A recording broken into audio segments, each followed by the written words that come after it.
Sabi nila, makitid daw ang utak ng simbahang Katoliko sa pagkondena nito sa paggamit ng condoms at sa sex education.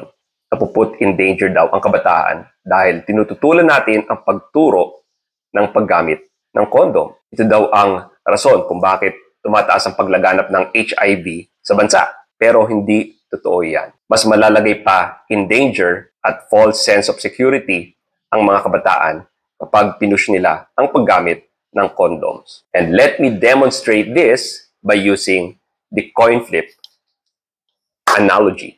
Kapag nag-flip ako ng coin, ano ang porsyento na makakuha ko ng tails? 50%, di ba? No-brainer. Pero paano kung nag-flip ako ng coin? 2 times. Ano nang chance ko makakuha ng tails? Kung 50% pa rin ang sagot mo, nagkakamali ka. Dahil 75% na. The more tries you do, the more chances you get tails. Ngayon, i-substitute mo ang condoms. Ayon sa best estimates, ang chances of protecting you from HIV is 95%. So let's say may 5% ka of getting HIV sa unang sex mo with a person na may HIV.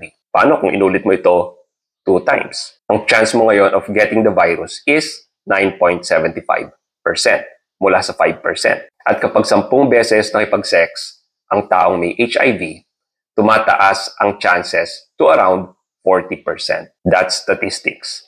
Ang probability of hitting an outcome ay mas lumalaki the more you do it. Kaya nga merong the more entries you send, the more chances of winning. Ganun din kapag nakipag-sex ka with a condom.